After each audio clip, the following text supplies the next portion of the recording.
धन्यवाद मान्यवर, आपने इस महत्वपूर्ण बिल पे मुझे अपनी बात कहने का मौका दिया। मान्यवर, मुझे आज वो दृश्य याद आ रहा है जब भारत की सरकार किसानों के खिलाफ 3 काला कानून लेकर आई थी और उस समय हमने रोका था मान्यवर, निवेदन किया था, विनती की थी, हाथ जोड़ा था कि किसानों के साथ विश्वासघात मत कीजिए, लेकिन सरकार ने नहीं सुनी। सर, हमने विरोध किया, हम बेल में आए, सरकार को चिताया, हमें सस्पेंड करके बाहर कर दिया गया। सर, 7 दिन तक इसी संसद के परिसर में हम लोग निलंबित करके रखे गए। सरकार ने हमारी बात नहीं सुनी। 1.5 साल तक किसानों ने सड़क पे धरना दिया और 750 किसानों ने अपनी शहादत दी। संजय जी, उसके बाद बिल पर बोलिए। वो उसी पे बोल रहे हैं सर, इसी पे बोल रहे हैं, इसी पे बोल रहे हैं। इस देश का किसान, बोलिए, इस देश का मजदूर, इस देश का अन्नदाता। सर, आपका चेहरा आ रहा है, मेरा भाषण मेरा चल रहा है, चेहरा आपका आ रहा है। आपका इस देश का किसान, आपका आ रहा है, आपका आता है। इस देश का मजदूर, इस देश के करोड़ों लोग सड़कों पर उतरे, उनको खालिस्तानी कहा गया, पाकिस्तानी कहा गया, गोलियां चलाई गई, लाठियां चलाई गई, बड़े बड़े कील गाड़ दिए गए सड़कों पे। और 1.5 साल के बाद प्रधानमंत्री जी एक दिन प्रकट होते हैं, कहते हैं मेरी तपस्या में कमी हो गई, हम कानून वापस ले रहे हैं। आज मैं आपसे कहना चाहता हूं मान्यवर, यह ऐतिहासिक भूल आप करने जा रहे हैं, यह गुनाह और पाप आप दोबारा करने जा रहे हैं। और इस काले कानून को पास करने के बाद इस देश का मजदूर सड़कों पे उतरेगा, इस देश का किसान सड़कों पे उतरेगा, इस देश का आम आदमी सड़कों पे उतरेगा, जिसके पेट और पीठ दोनों पे आप छुरा मारने का काम कर रहे हैं। यह मैं कहना चाहता हूं मान्यवर।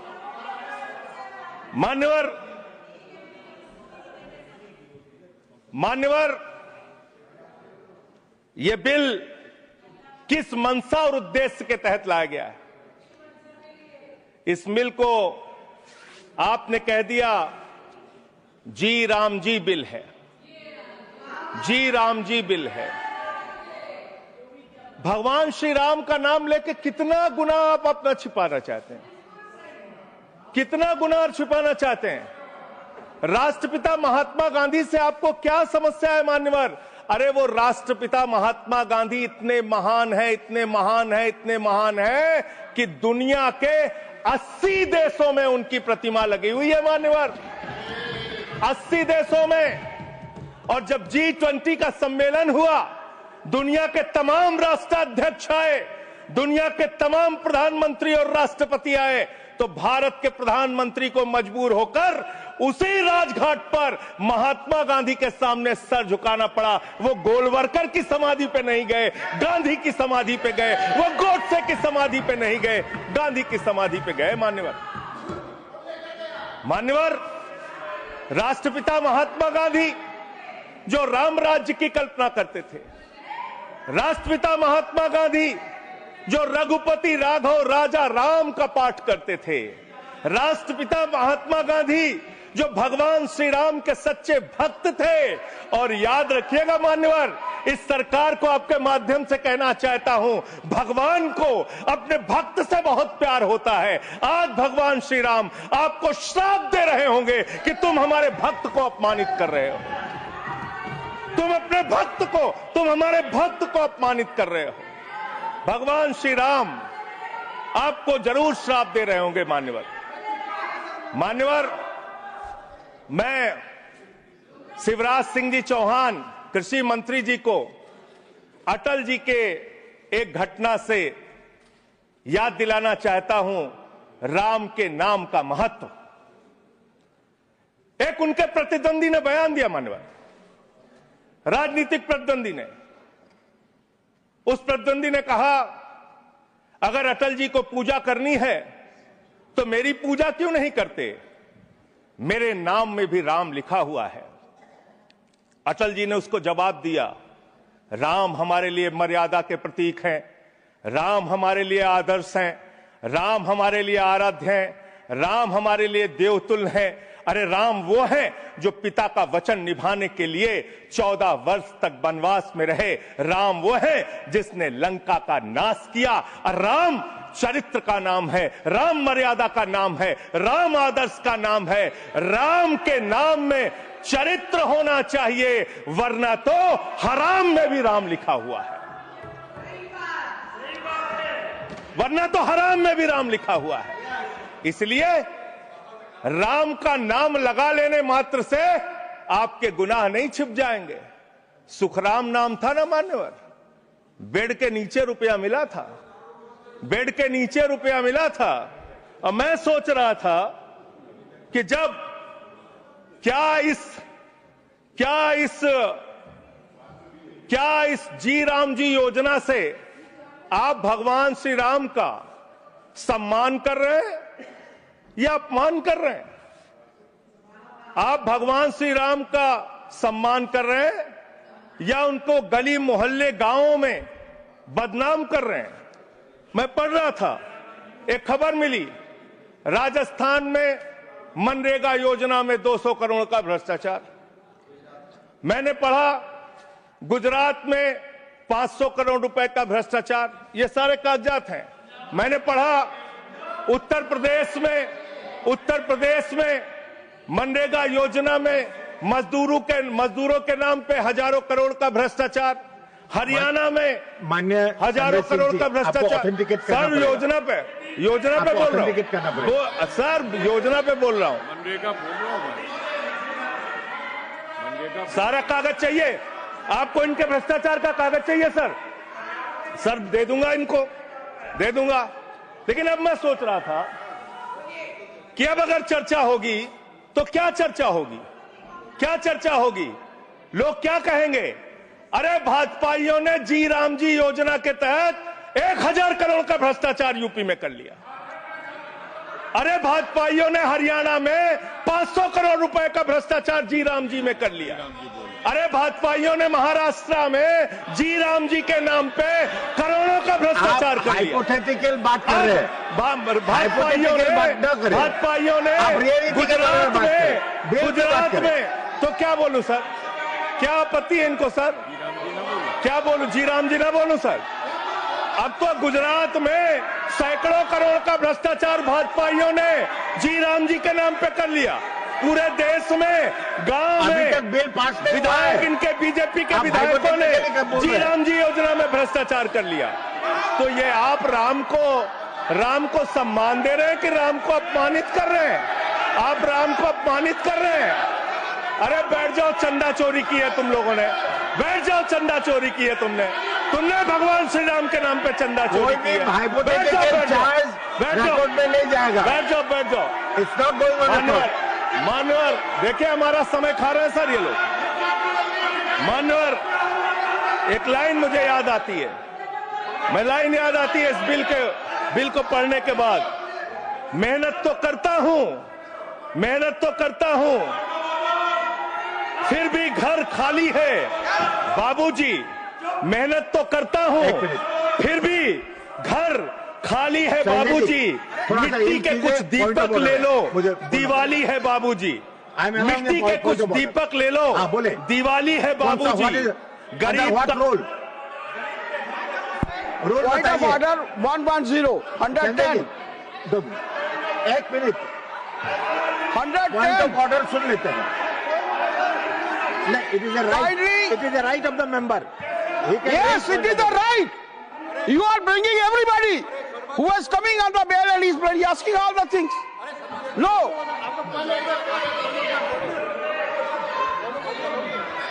आप अंडर व्हाट रूल? अगर बिल के साथ या बिल से रिलेटेड नहीं है और रिकॉर्ड में नहीं जाएगा, तब मैं यही कहना चाहता हूं, kindly refer the scope of the debate. He is crossing, Honorable Vice Chairman Sahab, he is crossing all the limits. There is no mention, either he should speak against the bill or in favor of the bill. Either, मान्यवर बैठिए, Either he should speak in favor of the bill or he should speak against the bill. He is not speaking against the bill. He is speaking against the Ram. How you can expect that we will agree to it? Role बताइए, role.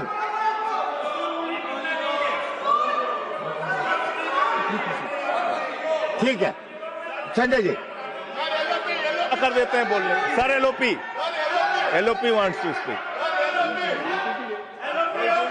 जब आपने उनको allow किया LOP को करिए। आपका समय कम है, उनको अलाउ, आपका समय से जाएगा है आपका समय जो से सर गिना उनका जाएगा। हमारे में से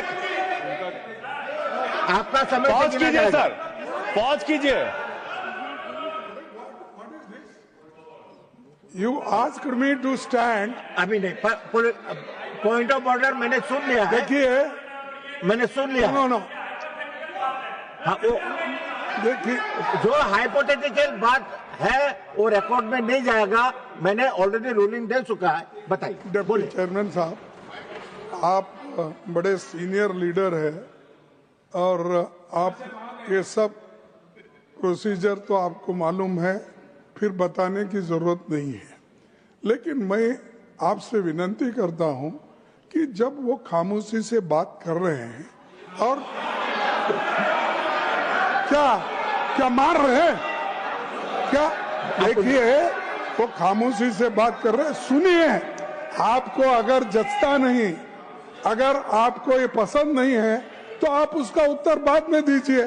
पहले सुनिए उनका जो कहना चाहते हैं। हाँ, बोले। और उदाहरण के तौर पर अब उनको बोलने दीजिए। सारी चीजें वो उदाहरण के तौर पर बोल रहे हैं और कागज सामने रख के बोल रहे हैं, इसीलिए आप उनको परमिट देना, माननीय संजय सिंह, कहना बोलिए। जरा खामोश बैठ। धन्यवाद। मान्यवर, मैं भाजपाइयों के लिए, भाजपाई मित्रों के लिए एक गाना गाना चाहता हूं कि देखो ऐ दीवानो ऐसा काम ना करो, राम का नाम बदनाम ना करो, राम का नाम बदनाम ना करो। इस जी राम जी योजना के नाम पे पूरे देश में आप लोगों का जो भ्रष्टाचार है, हम नहीं चाहते कि वो हमारे आराध्य भगवान श्री राम के साथ जुड़े। आप वो भ्रष्टाचार, वो चोरी, वो सारे कुछ लूटखोरी वो जोड़ना चाहते, कमीशनखोरी राम जी के नाम से, राम जी के नाम से जोड़ना चाहते हैं। लेकिन मैं क्या करूं मान्यवर, मैं तो कह रहा हूं, आप फिर आ गए मान्यवर, हम लोगों को। हाँ तो मान्यवर हम तो कह रहे हैं, देखो ए दीवानो ऐसा काम ना करो, राम का नाम बदनाम ना करो। लेकिन हमारे भाजपाई मित्र कह रहे हैं राम राम जपना पराया माल अपना, राम राम जपना पराया माल अपना। इनका ध्यान लूटखोरी और भ्रष्टाचार में लगा हुआ है। इस कानून में क्या लिखा हुआ है मान्यवर? इस कानून में लिखा हुआ है, इस कानून में लिखा हुआ है मान्यवर, इसमें लिखा हुआ है कि 40% हिस्सा राज्य सरकारें देंगी, 60% हिस्सा केंद्र सरकार देगी। पहले 90% हिस्सा केंद्र सरकार देती थी, 10% हिस्सा राज्य सरकारें देती थी। आज तो ज्यादातर राज्य सरकारें आपकी नीतियों की बदौलत, आप जीएसटी का पैसा खाते हैं, राज्यों के टैक्स का पैसा खाते हैं, आपने राज्यों को खोखला कर दिया, आपने राज्यों को कर्ज में डुबा दिया। अब आप कह रहे हैं राज्य सरकारें इसमें पैसा लगाएंगी, यानी आप इस योजना को मारना चाहते हैं, आप इस देश के मजदूरों का हक मारना चाहते हैं, इस योजना को पूरी तरीके से खत्म और समाप्त करना चाहते हैं। इस मंशा से आप इस योजना को लेके आए हैं, क्योंकि राज्यों के ऊपर आज जो कर्जा है वो मैं पढ़ के आपके सामने सुनाना चाहता हूं। तमिलनाडु 8,34,000 करोड़ रुपए, उत्तर प्रदेश 7,69,000 करोड़ रुपए, महाराष्ट्र 7,22,000 करोड़ रुपए, पश्चिम बंगाल 6,58,000 करोड़ रुपए, कर्नाटक 5,57,000 करोड़ रुपए, राजस्थान 5,62,000 करोड़ रुपए, आंध्र प्रदेश 4,85,000 करोड़ रुपए, गुजरात 4,67,000 करोड़ रुपए, केरल 4,29,000 करोड़ रुपए, मध्य प्रदेश 4,18,000 करोड़ रुपए, तेलंगाना 3,89,000 करोड़ रुपए, बिहार 3,19,000 करोड़ रुपए। ये कर्जे में डूबे हुए राज्यों से, ये कर्जे में डूबे हुए राज्यों से आप ये कह रहे हैं कि 40% पैसा लगाओ, यानी कि सर आप ये हम बोल रहे हैं, कौन बोल रहा है सर? ये क्या हो रहा है? मैं आपसे पूछना चाहता हूं, राज्य जो कर्जे में डूबे हुए हैं, जो आप बोल रहे हैं वही रिकॉर्ड में जा रहा है। मान्यवर, मैं ये कहना चाहता हूं कि जो राज्य पहले से ही लाखों लाख करोड़ रुपए के कर्जे में डूबे हुए हैं, आप उनसे कह रहे हैं 40% पैसा आपको लगाना होगा। आप इस योजना में कह रहे हैं कि आप एरिया तय करेंगे, एरिया आप निर्धारित करेंगे कहां पे ये आपकी स्कीम लागू होगी या नहीं लागू होगी, इसको आप तय करेंगे। ये कितने 125 दिन की आप बात कर रहे हैं मान्यवर? आंकड़ा उठाकर देख लीजिए, मंत्री जी यहां पर मौजूद हैं।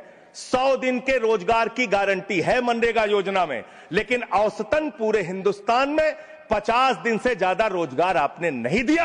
आपने मजदूरों के साथ धोखा करने का काम किया। और आंकड़े ये बताते हैं कि आपका जो बजट का निर्धारण होता है 12 करोड़ लोगों के लिए 267 रुपए के हिसाब से अगर आप मजदूरी निर्धारित करते हैं तो करीब करीब 3,13,000 करोड़ रुपए बनती है। आप उसके लिए 86,000 करोड़ रुपए का बजट रख रहे हैं। यानी कि मंशा आपकी शुरू से स्वयं यही है कि आप इस योजना के तहत लोगों को काम नहीं देना चाहते हैं, मजदूरी नहीं देना चाहते हैं। लेकिन मजदूरों के हक में, मजदूरों की आवाज उठाने वाले लोग देश भर में संगठित हो रहे हैं। ये आप दूसरा अपराध करने जा रहे हैं। मैं आपको कहना चाहता हूं, आपके माध्यम से इस सरकार को चेतावनी देना चाहता हूं। कौन सी हक की लड़ाई लड़ रहे हैं महराज मलिक, जो हमारा विधायक है जम्मू कश्मीर का? वो जमीन के हक की लड़ाई लड़ रहा था, मजदूर के हक की लड़ाई लड़ रहा था। आपने उसको पीएसए का कानून लगा के जेल में डाल दिया।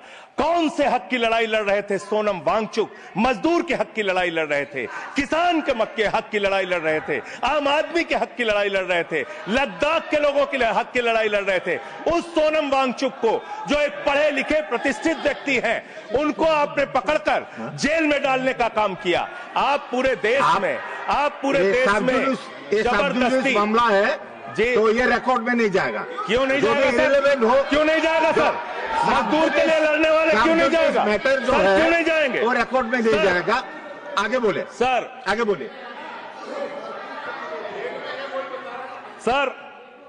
मैं इस अवसर पर पंडित राम नरेश त्रिपाठी जो हमारे सुल्तानपुर के हैं, उनकी एक कविता पढ़ना चाहूंगा।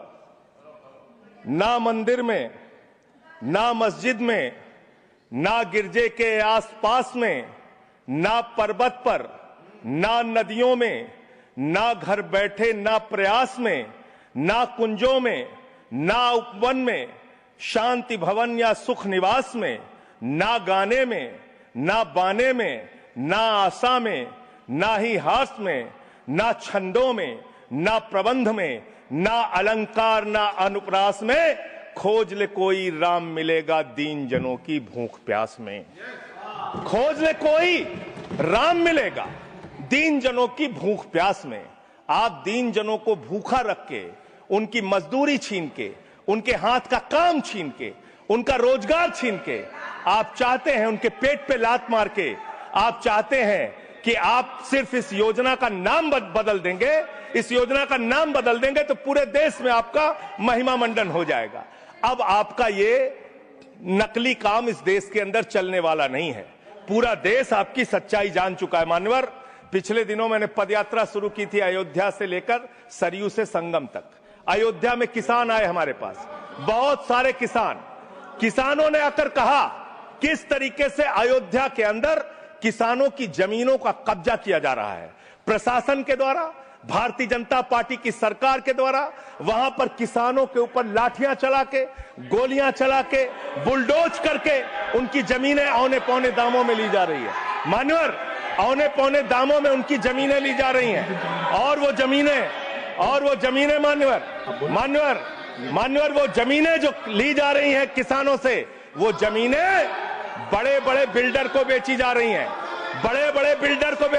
हैं, किसानों से 5 लाख रुपए बिस्वा जमीन ली गई अयोध्या में। अरे सुनो ध्यान से, किसानों से 5 लाख रुपए बिस्वा अयोध्या में जमीन ली गई और लोढ़ा ब्रदर्स ने उसी जमीन को प्लाटिंग करके 1 करोड़ 80 लाख रुपए में बेचा। आप धंधा कर रहे हैं।